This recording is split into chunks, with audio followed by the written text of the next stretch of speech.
और मैं चाहूँगा आनंद जी, रेखा जी, मैनपुरी अपना पहला प्रश्न महाराज श्री ऋषि चरणों में रखेंगे।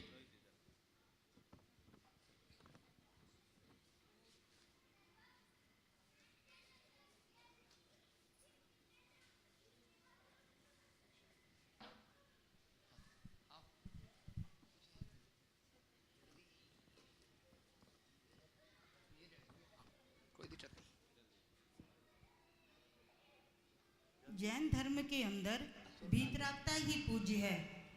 इसके विपरीत यदि कोई हमारे पूज्य जन हमें सरागी देवी देवताओं की तरह आकर्षित कराते हैं तो क्या उचित है या नहीं? देखिए, धर्म धर्म है और धर्म को केवल धर्म भाव से ही करना चाहिए। और हमारे धर्म का मूल दो तत्व है, अहिंसा और वीतरागता। वीतरागता हमारा श्राद्ध है और अहिंसा उसकी प्राप्ति का एक माध्यम। जीने क्रियाओं में हिंसा और राग का पोषण होता हो वो कभी भी विधेय नहीं है। कई बार ऐसा होता है कि लोग ऐसा कहने लगते हैं कि हमारे वीतराग देव तो कुछ लेते देते नहीं हैं, इसलिए वीतराग की कोई पूजा अर्चा करने से लाभ नहीं। पर जो रागी देशी देवी देवता उनके पास जाने से हमारा काम बन जाता है, उनके पास चलो। एक बार एक सज्जन ने कहा कि महाराज, लोग 10 जगह सिर पटकते हैं, उससे अच्छा है कम से कम अपने देवी देवताओं पर तो रह जाए। ये सब चीज़ें कतई ठीक नहीं। 10 जगह सिर पटकना भी ठीक नहीं और भौतिक लाभ की वांछा से देवी देवताओं के चरणों में सिर पटकना भी अच्छा नहीं। ये तो ऐसा है कि एक व्यक्ति को घर से शहर आने में रास्ते में शमशान पड़ता था, तो शमशान का डर लगता था। तो उसने एक किसी ज्ञानी व्यक्ति से पूछा कि मुझे शमशान पड़ता है, बड़ा डर लगता है, कोई उपाय बताइए। तो उसने कहा कि ठीक है, एक ताबीज़ दे देता हूँ, ये ताबीज़ तुम अपने बाह में बांध लो, डर नहीं लगेगा। लेकिन एक बात का ध्यान रखना, ताबीज़ कभी गिरे नहीं। ठीक, ताबीज़ दे दिया। 6 महीने बाद फिर मिला। बोलो क्यों भाई, आज अब तुम्हारा डर भाग गया? बोले शमशान का डर तो दूर हो गया, लेकिन ताबीज़ गिर न जाए इसका डर चालू हो गया। अरे एक राग से निकाला और फिर दूसरे राग में लगा दिया, तो हमने क्या पाया? व्यक्ति को वास्तविक समाधान देना चाहिए, कर्म कांडों में नहीं उलझाना चाहिए। दुनिया में ऐसे कोई भी ताकतवर शक्ति नहीं जो भगवान से बड़ी हो। ऐसा कोई वस्तु का स्वरूप नहीं जिसे त्रिलोकीनाथ की आराधना से तो प्राप्त न हो, जो त्रिलोकीनाथ की आराधना से न मिले और दूसरों की पूजा अर्चा से मिल जाए। जो लोग ये कहते कि वीतराग भगवान लेते देते नहीं हैं, तो मैं उनसे कहता हूँ, जिन रागी देशी की तुम पूजा अर्चा करते हो वो क्या लेने देने में समर्थ है? कोई लेता नहीं, कोई देता नहीं। इनका अंतरंग निमित्त तो हमारा अपना पुण्य और पाप है। जब तक हमारे पुण्य और पाप की अनुकूलताएं हैं, संसार में हमारी सारी अनुकूलताएं बनी रहती है। और जब पुण्य और पाप का योग बिगड़ता है तो अनुकूल भी प्रतिकूल बन जाते हैं। एक प्रसंग मैं सुनाना चाहता हूँ। एक मुनिराज ध्यान में निमग्न थे, सूर्य की प्रचंड किरणों की ओर मुख करके। एक भक्त गुजरा, देखा बड़ा प्रचंड ताप, पूरा शरीर उत्तप्त, मन में सेवा का भाव उमड़ा और उसने उनके पूरे शरीर को ठंडक पहुंचाने के ख्याल से घी लगा दिया। घी लगाकर वो तो चला गया। थोड़ी देर में चींटियां उनके पूरे शरीर में चूट गई। मुनिराज पर सेवा के निमित्त से उपसर्ग हो गया और उन मुनिराज ने सहज भाव से उसे सहन किया। थोड़ी देर बाद एक दूसरा व्यक्ति उधर से गुजरा। मुनि महाराज की नग्न दिगंबर मुद्रा को देखकर उसके मन में द्वेष उमड़ा। उसने गालियां देना शुरू किया। महाराज ने कोई प्रतिकार नहीं किया, तो उसके पास गन्ना था, वो गालियां दे गन्ना चूसे और उसको चूस चूस के उनके ऊपर थूकना शुरू कर दिया। गन्ना चूसे थूके, गन्ना चूसे थूके। अब क्या हुआ? चींटियाँ घी का स्वाद लेकर थक चुकी थी। जब गन्ने की गंध आई, सारी चींटियाँ उतर के गन्ने में लग गई। महाराज का उपसर्ग दूर हो गया और महाराज अपना आसन छोड़ करके चले गए। क्या हुआ? एक व्यक्ति ने सेवा करने का भाव रखा, उपसर्ग हो गया। दूसरे ने सताने का प्रयास किया, उपसर्ग से मुक्ति हो गई। यही तो कर्म का सिद्धांत है। जब सेवा किया तो महाराज की अशाता का उदय था, और जब उपसर्ग किया तो साता का उदय। तुम्हारे अशाता के उदय में कोई तुम्हारी सहायता करने के लिए खड़ा होगा तो वो सहायता भी तुम्हारे लिए बाधक बन जाएगी, और शाता के उदय में कोई तुम्हारे लिए जान लेने को भी आएगा तो वो तुम्हारे लिए जीवनदायी बन सकता है। इस पर दृढ़ श्रद्धान रखो। कर्म सिद्धांत पर विश्वास रखो, कर्म कांड पर नहीं। जैन धर्म की सच्ची प्रभावना तत्व ज्ञान के प्रसार में है। ये थोथे, गंडा, ताबीज, टोना, टाटका और देवी देवताओं के चक्कर लगाने में, मन्नत मनौतियाँ मानने में नहीं है। वस्तु स्वरूप का परिज्ञान करा करके ही हम व्यक्ति के जीवन की समस्याओं का स्थायी समाधान दे सकते हैं। आगे। ईश्वर ने प्रेमी माया जैन कटनी, रमेश मिनी जैन सतना। तब तक तुम पूछ लो देर। तब तक महाराज जी आज ये प्रश्न का जो बाहर से प्रश्न आए हैं उसमें जैन ही नहीं, जैनेतर बंधु भी आपको काफी लोग सुन रहे हैं, इससे ये पता चल रहा है। और काफी लोगों के प्रश्न जैनेतर बंधुओं के बीच में आए हैं। पूछो तुम। आपको पूछना है? दे दो माइक दो। ये तेरे बगल में। चलो तो ठीक है फिर, चलो हाँ तुम पूछो। पूछा है महाराज जी, चिंतन और मनन में हम अपने आप को कैसे संभालें? धीरज गुप्ता खुरई। अरे चिंतन और मनन से ही अपने आप को संभाला जाता है। पूछने वाले ने पूछा चिंतन और मनन में हम अपने आप को कैसे संभालें? चिंतन और मनन से हम अपने आप को कैसे संभालें? देखो, विचार को विचार के द्वारा काटा जा सकता है।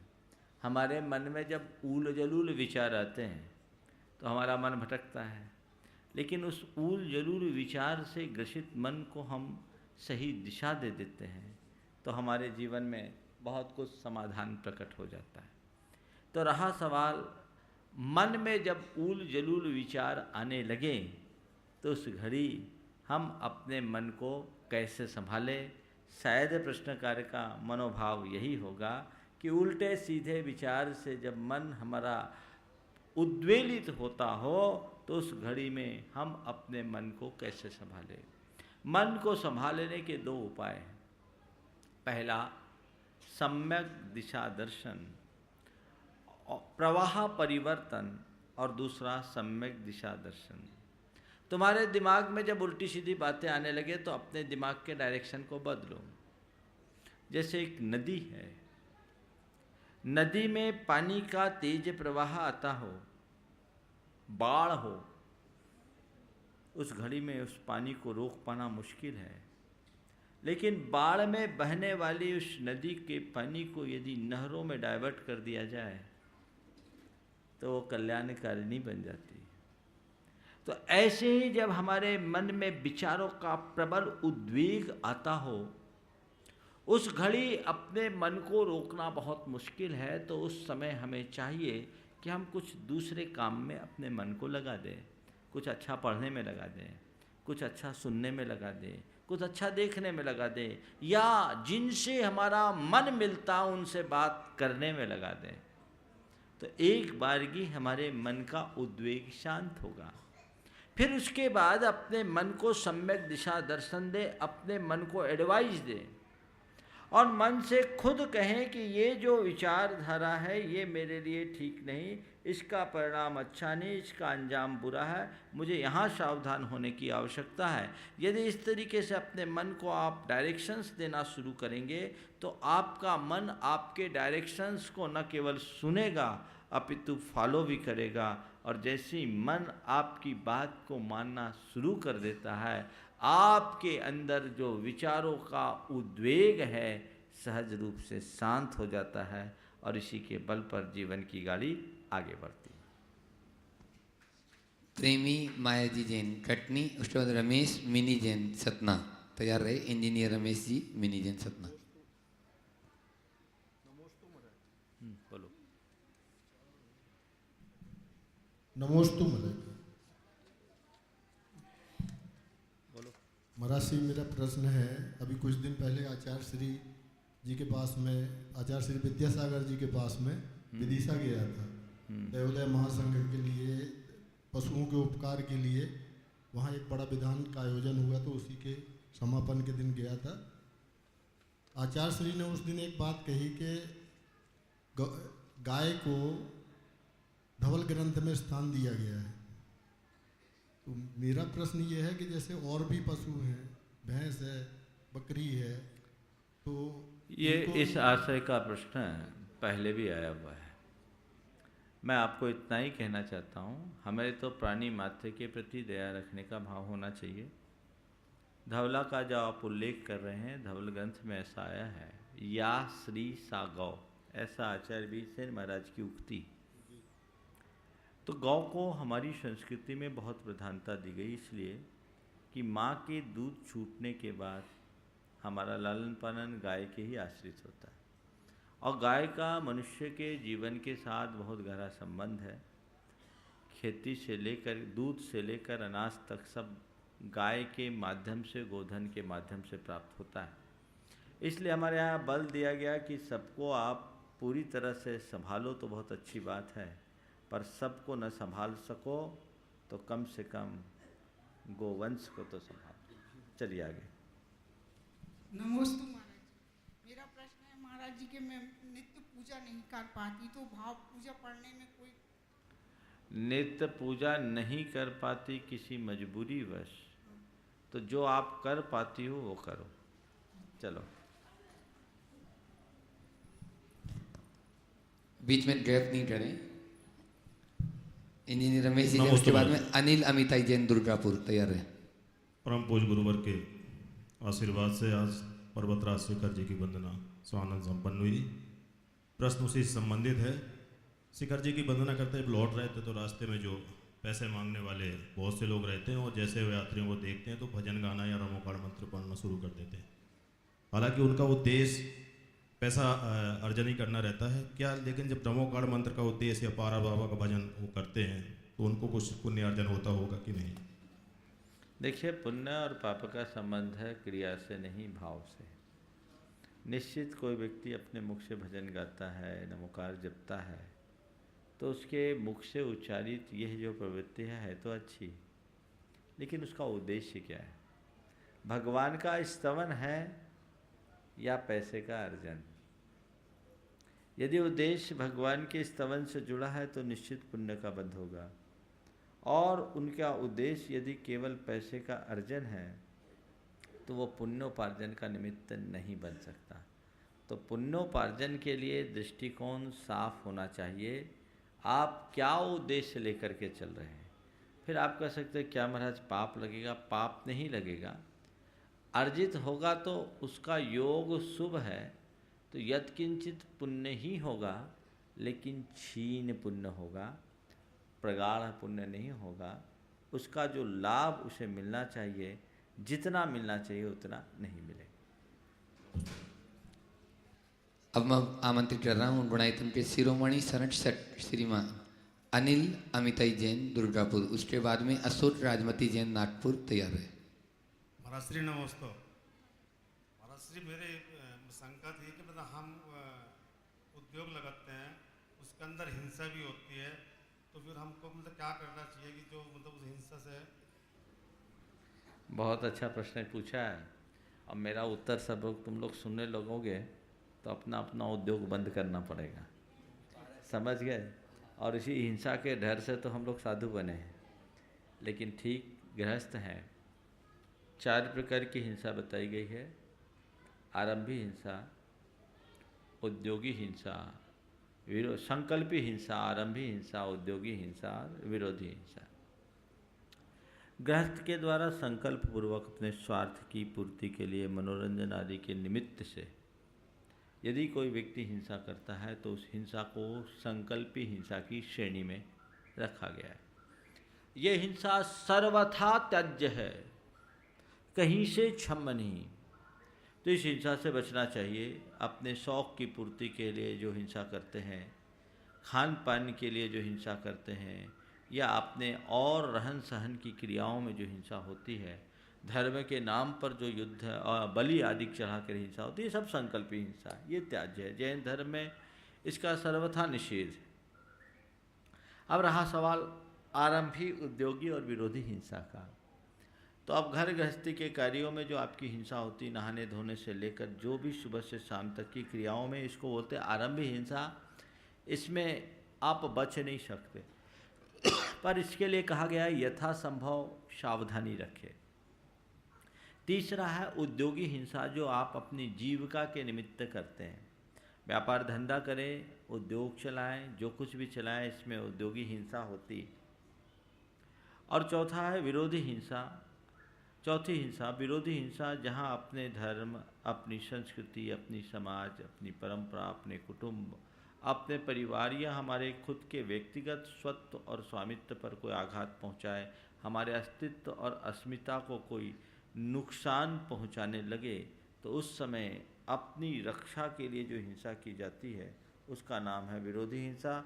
गृहस्थों के लिए विरोधी हिंसा को क्षम्य कहा गया है, क्योंकि वो हिंसा के लिए हिंसा नहीं है, अपने बचाव के लिए करना पड़ रहा है। हिंसा कर नहीं रहे, हिंसा करनी पड़ रही है, और यह विरोधी हिंसा है। औद्योगिक हिंसा के विषय में आपने कहा कि उद्योग में हिंसा होती, निश्चित तौर पर हिंसा होती है। और जो भी लोग पैसा कमाते हैं बिना पाप के पैसा नहीं कमाते हैं। पर हमारे गुरुदेव ने एक दिन बहुत अच्छी बात कही कि उद्योग में हिंसा होना समझ में आता है, पर हिंसा का उद्योग करना समझ से परे। तो पहली सावधानी तो ये रखें कि उद्योग, हिंसा का उद्योग कतई न करें। अब रहा है उद्योग की हिंसा, तो जितना बड़ा उद्योग आप करोगे उतनी अधिक हिंसा होगी। और जो हिंसा हो रही है तज्जन पाप के भागी भी आप बनोगे। ये मान कर चलो, जिस अनुपात से आप पैसा कमा रहे हो उसी अनुपात से पाप का अर्जन भी हो रहा है, पापोपार्जन भी हो रहा है, उससे कोई बच नहीं सकता। तो हिंसा का उद्योग आप कर रहे हैं या उद्योग में हिंसा हो रही, पहले ये देखिए।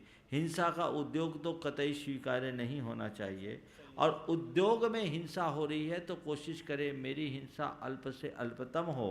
अब रहा सवाल हिंसा हो रही है, महाराज ऐसा हम लोग सोच ले कि उद्योग मात्र में हिंसा, सारा इंडस्ट्रीज बंद कर दे सारी, तो समाज आगे प्रगति नहीं कर सकेगी। आज एक उद्योगपति पैसा कमाता है तो उससे कई लोगों की जीविका चलती है, तो इसको क्या करे? तो उसका एक रास्ता है। पहला प्रयास करो कि आपके उद्योग में कम से कम हिंसा हो, उसमें आप जितना बचाव कर सके करें।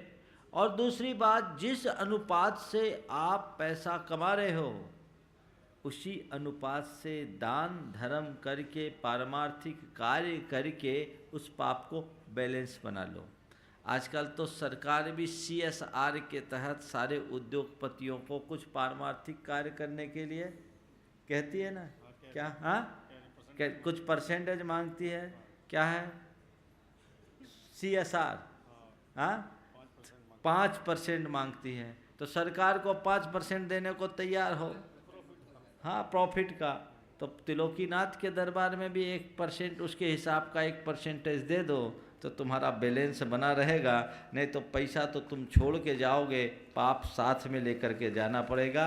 हालांकि आप तो करते ही रहते हो, लेकिन मैं आप जैसे सारे उद्योगपतियों को, व्यवसायियों को ये कहना चाहता हूँ, पैसा कमाने के साथ परमार्थ में लगाने का मनोभाव सदैव रखो। धन कमाओ, लेकिन जितना धन कमाते हो उतना ही मन में उदारता लाओ। धनांध मत बनो, धनाढ्य बनने का प्रयास करो। धनाढ्य वो है जो पैसा कमाकर उदार हृदय से लुटाता है, और धनांध वो है जो पैसे के मोह में अंधा बन जाता है।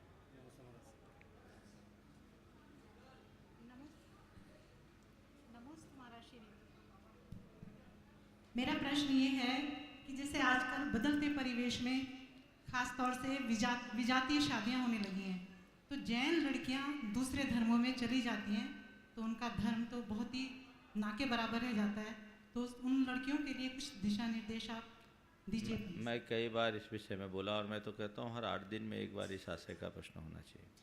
अभी 3 दिन पहले एक महिला मेरे पास आई, 50 वर्षीय महिला जो जैन थी पर किसी अजैन से विवाह की, मुंबई से आई थी, और उसने अपनी व्यथा कथा कही और मुझसे कहा कि भरत जी उस समय तो मुझे कुछ समझ में नहीं आता था, 50 वर्ष पहले मेरे घर परिवार के सारे लोग समझा करके थक गए, मैं नहीं मानी।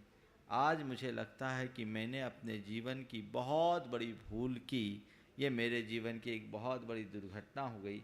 महाराज मेरा सब कुछ छूट गया, मेरा पूरा जीवन बर्बाद हो गया। मैं तो वही चाहती हूँ कि मेरे बच्चे किसी तरह से रास्ते पर लगे तो बहुत अच्छा है। तो कहने का तात्पर्य यह है कि मैं उन तमाम युवक युवतियों से कहना चाहता हूँ, जीवन साथी का चुनाव जीवन का एक बहुत बड़ा निर्णय है। चुनाव एक दिन होता है, निभाना सारी ज़िंदगी रहता है। इसलिए इसके विषय में बहुत सावधानी रखने की ज़रूरत है। इस तरह के विवाह के संबंध टिकाऊ नहीं होते। कदाचित कानूनी जटिलताओं के कारण या परिस्थितियों के आगे मजबूर होने के कारण लोग निभाते हैं, पर निभाते नहीं, उसे ढोना होता है। जीवन में बहुत कुछ खो जाता है। मेरे संपर्क में अनेक युवक और युवतियां हैं जिन्होंने अपने जीवन में अपने माता पिता और सबकी उपेक्षा करके प्रेम में पढ़कर, कथित प्रेम में पढ़कर प्रेम विवाह किया और आज उनका जीवन बहुत दुखी है, अंदर से टूटन सा महसूस कर रहे हैं। इसलिए इस तरह की परंपरा को प्रोत्साहित करना ठीक नहीं है। मैं तो सबके चिंतन के लिए एक ही बात कहता हूँ कि हर व्यक्ति का अपना एक संस्कार होता है, अपने एक रीति रिवाज होते हैं, अपनी परंपराएं होती हैं, जो व्यक्ति के एक प्रकार के खून में, रगों में जमा होता है, और उसके विरुद्ध जब कुछ होता है तो उसको निभा पाना लंबे समय तक बहुत मुश्किल होता है, और वही व्यक्ति के टूटने का एक बड़ा कारण बन जाता है। नीतिकारों ने बहुत अनुभवपूर्ण वचन ये दिए हैं, समानशील व्यसनेषु सख्यम, जहाँ सील और संस्कार की समानता हो वहीं मित्रता होती है। जहाँ सील भिन्न हो, संस्कार भिन्न हो, वहाँ मित्रता नहीं, और मैत्री के अभाव में जीवन को बहुत अच्छे तरीके से चला पाना मुश्किल है। अमेरिका में सबसे ज़्यादा अफेयर्स होते हैं, और मेरे पास जो आंकड़े हैं उसके अनुसार दुनिया में सबसे ज़्यादा डाइवोर्स अमेरिका में ही होते हैं। पर डे 15,000 डाइवोर्स के केसेस हैं। भारत में भी सामान्य विवाहों में होने वाले तलाक की तुलना में प्रेम विवाह से होने के बाद होने वाले तलाकों की संख्या अधिक है। इसलिए बहुत गंभीरता से विचार करके इन पर आगे बढ़ना चाहिए। अशोक राजमती जी जैन नागपुर, उसके बाद पद्मकांत जी मैनपुरी। महाराज जी मेरा प्रश्न ये है, माइक खुला, स्विच। हाँ। महाराज जी मेरा प्रश्न ये है कि आत्मा और ज्ञान में क्या अंतर है? ज्ञान चेतन है या अचेतन है? आत्मा एक द्रव्य है और ज्ञान उसका साधन है। हम ज्ञान के माध्यम से जानते और देखते हैं।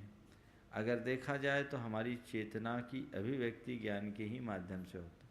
अगर आत्मा के ज्ञान गुण को निकाल दें तो हमारे चैतन्य होने का कोई पता नहीं लगेगा। हम शास्त्रीय भाषा में कहें तो आत्मा द्रव्य है, ज्ञान गुण है। आत्मा गुणी है, ज्ञान गुण। चलो हो गया। पद्मकांत जी मैनपुरी। हाँ पूछने दो, इनको भी दे दो पहले। महाराज जी मैं ये पूछना चाह रही, जैसे कहा जाता है नहीं, आँख का फड़कना, स्त्रियों की दाईं आँख खराब होती, पुरुषों की बाईं, तो ये बात कहाँ तक सच है? देखिए शकुन शास्त्र में बताया है, अंगस्फुरन एक निमित्त है और व्यक्ति के विभिन्न अवयवों में अंगस्फुरन का बहुत सारा निमित्त बताया है कि अगर अचानक ऐसी स्फुरना होती है तो आने वाले समय में शुभ अथवा अशुभ कोई संयोग होने वाला है, पर इसमें लकीर के फकीर नहीं होना। अंग स्फुरन हुआ इसलिए कुछ गलत हुआ, पहले दिमाग से निकाल दो। गलत होना है इसके लिए इंडिकेशन मेरे पास आ गया तो सावधान हो जाओ कि आगे एक्सीडेंट होने वाला है, तो हम अपनी गाड़ी को संभाल लें ताकि या तो एक्सीडेंट टाल दें और टले नहीं तो कम से कम उससे हमें कम से कम नुकसान हो, ऐसी सावधानी। तो ये एक है, अगर आपको दिख रहा है कि किसी पुरुष के बाएं साइड के अंगों का स्फुरन हो रहा है, उसमें भी बहुत सारा नियम है। बाईं आँख सामान्य रूप से गलत कहते हैं, पर बाईं आँख में भी अगर नाक की तरफ है तो सही है और कान की तरफ है तो गलत है। बहुत इसका डिटेल में जाओगे तो होगा, लेकिन कई कई बार ऐसा होता है कि लोगों के शरीर में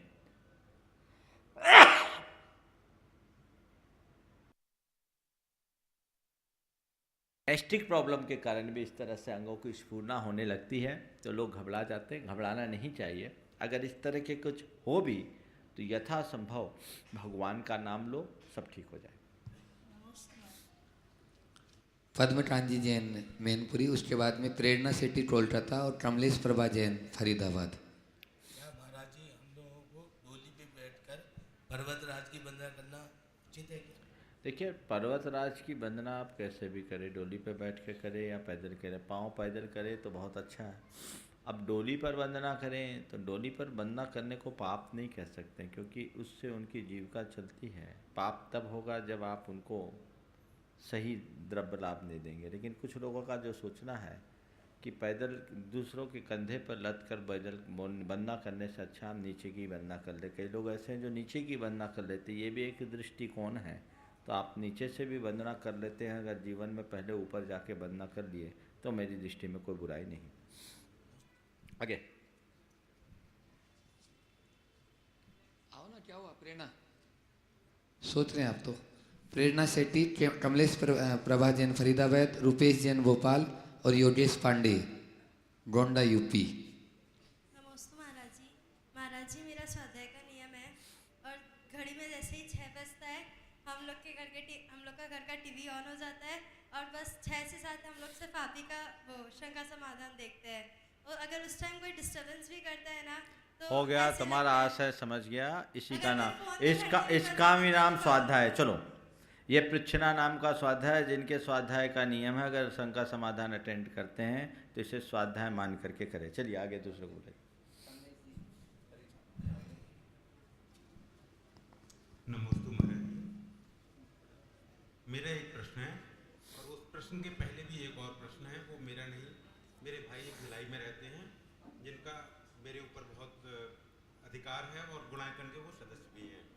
उनका एक छोटा सा प्रश्न है कि एक सामान्य आदमी जब अपनी अंतिम यात्रा करता है तो हम सभी उसको लिटा कर ले जाते हैं और किसी मुनि के कोई अंतिम यात्रा होती है तो हम उसको पद्मासन की स्थिति में ले जाते हैं, ऐसा क्यों? सामान्य आदमी को लेटा कर ले जाते हैं और धर्मी जनों को जो विशेष साधना से जाते हैं उनको वैकुंठी में बिठा के ले जाते हैं। पता नहीं इसके पीछे जो भी कारण होगा इस परंपरा के पीछे, पर मैं ये सोचता हूँ कि सामान्य आदमी को लिटा के इसलिए ले जाते हैं क्योंकि इसने अपनी सारी ज़िंदगी सोते सोते बिताई, जाग कर नहीं बिताई। और एक साधक को बैकुंठी पर बिठाकर इसलिए ले जाते हैं कि इस आदमी ने अपने जीवन को जाग करके बिठाया है, इसलिए इसको सिंहासन पर विमान पर बिठा करके ले जाते हैं। मेरा प्रश्न ये मेरे भाई का प्रश्न था। मेरा एक प्रश्न है। मेरा प्रश्न पूछिए। हाँ। मेरा प्रश्न ये है महाराज जी कि हम बातचीत करते हैं और धर्म ग्रंथों में पढ़ते हैं कि आकर्षण ही हमारा राग द्वेष का कारण है, लेकिन जब किसी बहुत ही प्रिय वस्तु के प्रति हमारा राग बढ़ता है या आकर्षण बढ़ता है, जैसे हमारा गुरुवर के प्रति हमारा आकर्षण बढ़ता है, तो उसे हम क्या कहेंगे? देखिए निश्चित रूप से आकर्षण राग है और जहाँ राग होता है वहाँ द्वेष भी होता है।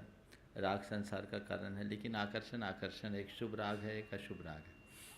अशुभ राग आपके संसार को बढ़ाएगा और शुभ राग आपके संसार को समेटता है। देखो पानी, गर्म पानी हो या ठंडा पानी, गर्म पानी और ठंडे पानी में तासीर में अंतर होता है। लेकिन गर्म पानी में भी आग को बुझाने की ताकत रहती है, रहती कि नहीं रहती? जलते हुए आग को बुझाने के लिए ठंडा पानी डालना जरूरी नहीं है, गर्म पानी डालने से भी आग बुझ जाती है।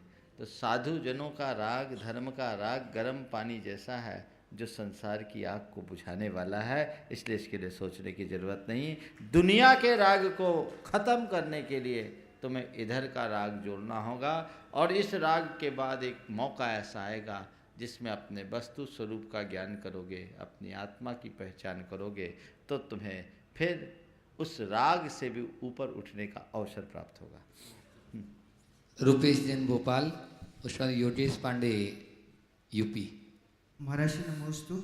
जिस प्रकार महाराज श्री स्वयं से अस्थि और पर से नस्ति होता है, उसी प्रकार जब हम पर्वतराज की जब वंदना करने जाते हैं तो सोचते हैं कि हमें इसका पुण्य मिलेगा, तो ये अस्थि होता है या नास्ति होता है? क्योंकि ये तो पुण्य का कार्य है।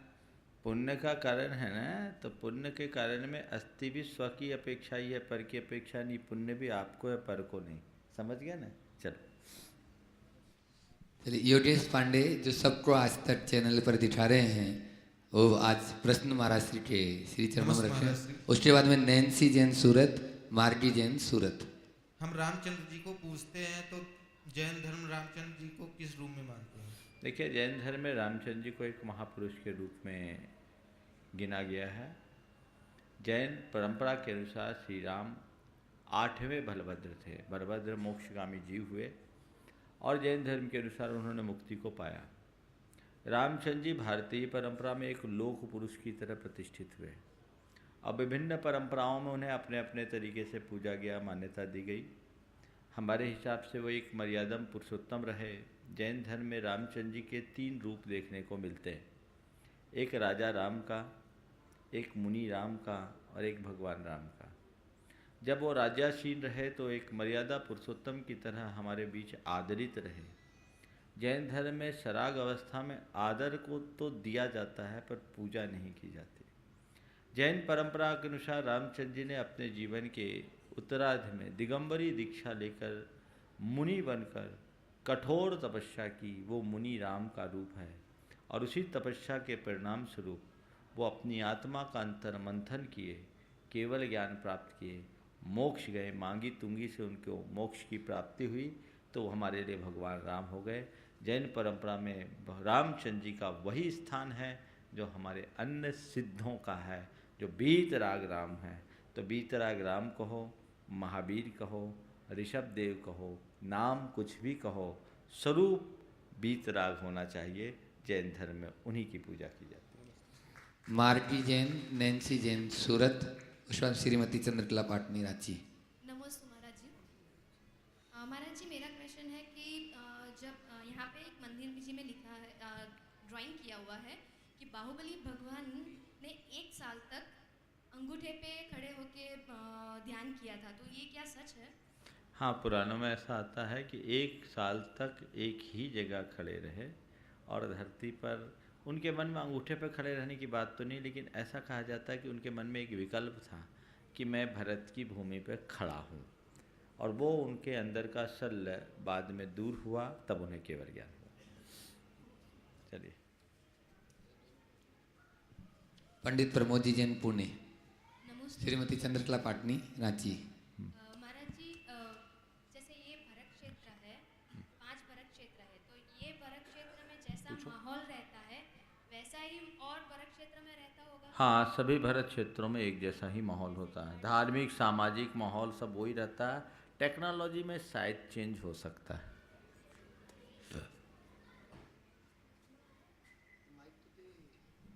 नमस्ते महाराज श्री। महाराज श्री, मौन व्रत लेने से क्या क्या फायदे हैं? और मौन व्रत में क्या क्या फायदे हैं? मौन व्रत में क्या क्या फायदे हैं? देखो, मौन का सबसे पहला फायदा तो जहाँ मौन है वहाँ झगड़ा नहीं। जब भी झगड़े की स्थिति हो जाए मौन रख लो।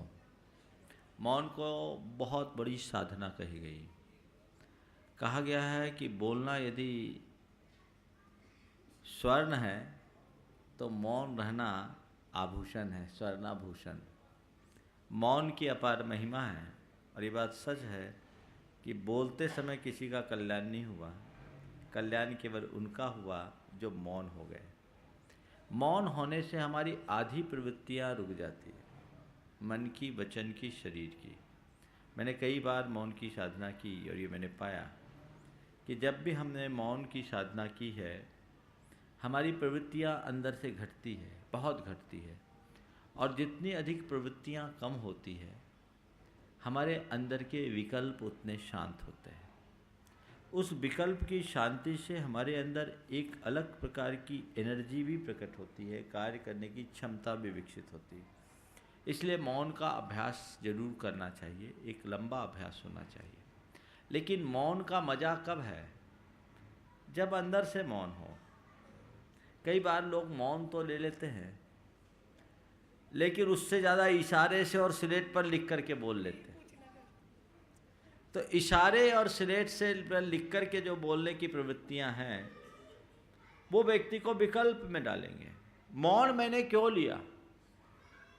सबसे संपर्क छोड़कर अपने आप में केंद्रित होने के लिए, अपनी प्रवृत्तियों को सीमित बनाने के लिए, अपनी प्रवृत्तियों को नियंत्रित करने के लिए। और वही फिर विकल्प जाल चालू हो गया तो बड़ा गड़बड़ है। एक बार मैंने सन 2003 में सोचा कि 4 माह में मौन रखूं, पूरे चातुर्मास। 1 महीना तो मेरा चल गया। सोचा था, संकल्प नहीं लिया था। 1 महीने का मैंने संकल्प लिया। मैंने पाया कि लोग दर्शन के लिए आते हैं, अब बैठे हैं, ऐसे तो कोई से 2 मिनट बात करके उनको विदा कर दूं। अब वो उठे ही नहीं, मैं कहूँ इशारा करके कि जाओ मुझे काम करने दो, बोला महाराज बात नहीं कर रहे, कम से कम बैठने तो। बड़ा देखा कि ये मौन में भी लोग विकल्प उत्पन्न कर रहे हैं, लोग संपर्क है। तब मैंने सोचा कि अब कभी लंबी मौन साधना लेनी हो तो पहले से लोगों को सूचना दे दी जाए कि इतने दिन तक की मौन साधना होगी, कोई से मिलेंगे ही नहीं, ताकि व्यवस्था बनी रहे। मौन एकांत पाने का अच्छा साधन है और इस एकांत साधना से ध्यान का अच्छा अभ्यास होता है। इसलिए मौन रखना चाहिए। अपनी शक्तियों को और मजबूत बनाने का भी ये माध्यम है, इसलिए इसे अपनाना चाहिए। दोष मतलब वो उसका मौन का आनंद नहीं है तो मौन का अतिचार हो। चलो। पंडित प्रमोद जी जैन पुणे, विजय कुमार डंडवाल गुवाहाटी, दिव्यांश जैन सागर। महाराज जी को कोटि कोटि नमन।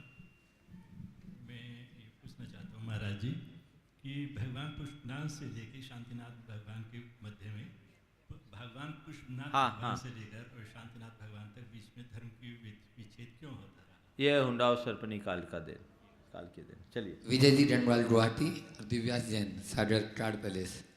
कुछ महिला महाराज श्री, मिथ्यात्व क्या है, इससे कैसे बचे? मिथ्यात्व क्या है? जो वस्तु जैसी है उससे उल्टा मानना मिथ्यात्व। वस्तु स्वरूप के अन्यथा श्रद्धान का नाम मिथ्यात्व है। आत्मा के स्वरूप को, तत्व के स्वरूप को, धर्म के स्वरूप को न समझना मिथ्यात्व है। मैं कहूँ अतत्व में तत्व मानना, अनात्मा में आत्मा मानना, दुख के कारण को सुख का साधन मानना, अधर्म में धर्म बुद्धि मानना, ये सब मिथ्यात्व है। ये मिथ्यात्व हमारे संसार का मूल हेतु है। इस मिथ्यात्व को जब तक हम नष्ट नहीं करते तब तक हमारा कल्याण नहीं होगा। और इस मिथ्यात्व को दूर करने का 3 ही माध्यम हो सकता है। पहला साधु समागम, दूसरा स्वाध्याय और तीसरा तत्व का चिंतन। चलिए। नमस्ते महाराज जी, मेरा प्रश्न ये है कि जो अपन पाप करते हैं वो तो इसी जन्म में भोग लेते हैं, तो फिर नरक क्यों जाते हैं? बहुत अच्छा प्रश्न किया है। जो हम पाप करते हैं इसी जन्म में भोग लेते हैं तो नरक क्यों जाते हैं? निश्चित ध्यान रखो, हम लोग जो होते हैं ना, जितना पाप पुण्य करते हैं उसमें सब यहाँ नहीं भोगते।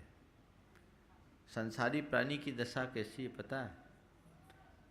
एक आदमी है जिसके पास 1 लाख रुपए की पूंजी हो, 10 लाख का कर्जा हो और 5,000 की कमाई हो। 1 लाख का खर्चा हो, 10 लाख का कर्जा हो और 5,000 की कमाई हो, उसका क्या हाल होगा? हाँ, कमाई कितनी? 5,000, खर्चा कितना? 1 लाख, और कर्जा कितना 10 लाख, वो कर्जा से मुक्त होगा? नहीं होगा ना। तो हम लोगों के साथ ऐसा है कि हम लोग जितना खपाते हैं उससे ज़्यादा लपेटते हैं, समझ गए? तो जो हम लोग पाप बांधते हैं और भोगते हैं ना, तो जितना बांधते हैं उसका बहुत थोड़ा सा हिस्सा भोगते हैं, और जो बैलेंस बचा रहता है ना वो सब नरकों में जाके भोगना पड़ता है, दूसरी गति में जा कर के भोगना पड़ता है। और मैं कहता हूँ ऐसा है इसलिए अच्छा है। बोले क्यों? बोले इतना सा पाप भोगने में तो इंसान परेशान है, पूरा पाप भोगता तो ये संसार ही नरक बन जाता, समझ गए? तो दुनिया नरक ना बने, ये धरती नरक ना बने, धरती में नरक जैसा त्रास ना हो, ऐसी एक व्यवस्था दे दी गई कि किसी प्राणी को अगर कष्ट देना है तो धीरे धीरे धीरे धीरे दिया जाए। पहले नरक का एक टेलर यहाँ दिखा दिया जाए, फिर नरक जा कर के वो अपना दुख भोगेगा ही भोगेगा। तो हम अपने द्वारा किए गए कृतकर्म का कुछ फल यहाँ भोगते हैं और बाकी फल भवांतर में भोगना पड़ता है। ये बात ध्यान में रखो, ना भुक्तम क्षीयते कर्म, बिना भोगे कोई कर्म नष्ट नहीं होता, इसलिए भोगना ही पड़ता है। चलिए। रश्मि जैन छाबड़ा लाल गोला मुर्शिदाबाद।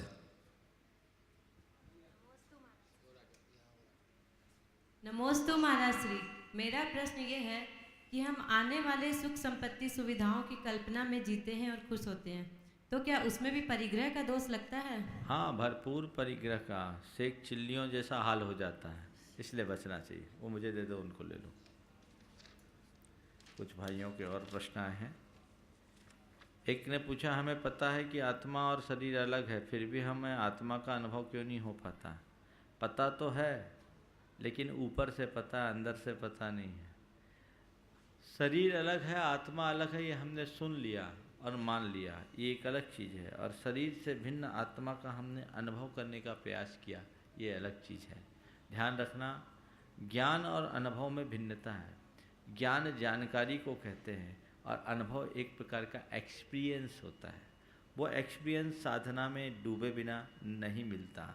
तो शरीर और आत्मा की भिन्नता का अनुभव गद्दे पर बैठ कर के समय सार पढ़ने से नहीं होगा। शरीर और आत्मा की भिन्नता का अनुभव हमें तब होगा जब हम अपनी आत्मा में झांकेंगे, डूबेंगे, साधना के पथ को अंगीकार करेंगे। हमारे गुरुदेव ने एक दिन कहा कि लोगों की हाल बड़ी विचित्र है, शरीर भिन्न है, आत्मा भिन्न है कह रहे हैं, और एक मच्छर काटे तो खेद है, खिन्न है, इनका क्या हाल होगा? बड़ा गड़बड़ हो जाएगा। ये संगीता जैन ने सूरत से पूछा। एक शिवराज चौहान ने पूछा है, कहाँ से, नाम नहीं दिया, कि मैं कोई भी काम करता हूँ तो डर लगा रहता है कि होगा कि नहीं। और इसी तरह एक अमीषा जैन ने नई दिल्ली से पूछा है, महाराज जी अपने अंदर के डर को कैसे ख़त्म करनी चाहिए? देखिए, कुछ लोगों की एक ऐसी दुर्बलता होती है जो हर चीज़ में आशंकाग्रस्त होते हैं। इसके पीछे के दो कारण हैं। पहला तो नकारात्मक दृष्टि और दूसरा आत्मविश्वास की कमी। जब तक आपके अंदर नकारात्मकता होगी, आपका आत्मविश्वास डगमगाएगा और ऐसी स्थिति में आपके भीतर भय की ग्रंथि होगी। आप कुछ भी काम करेंगे, आपके दिमाग में उल्टा ही हो जाएगा, कहीं गड़बड़ ना हो जाए, कहीं गड़बड़ ना हो जाए, कहीं गड़बड़ ना हो जाए। मनोवैज्ञानिक ऐसा कहते हैं कि ऐसा होने पर कई बार गड़बड़ ना हो जाए, गड़बड़ ना हो जाने के चक्कर में जो नेगेटिव आपके वेव्स निकलते हैं उनसे गड़बड़ हो जाता है। सार संक्षेप में, चूँकि आज समय होने वाला है, इनका नंबर बहुत लेट आया, इस प्रश्न को फिर कभी उठाया जाए। बहुत मौलिक प्रश्न है, सबके काम का है कि हम अपने मन को भय से मुक्त कैसे करें। इसी भाव के साथ मैं आज अभी शंका समाधान के सत्र को विराम दे रहा हूँ। समय आप सबका हो गया, बीच में ही रह गया आज का क्वेश्चन। बोलिए परम पूज्य आचार्य गुरुवर श्री विद्यासागर जी महाराज।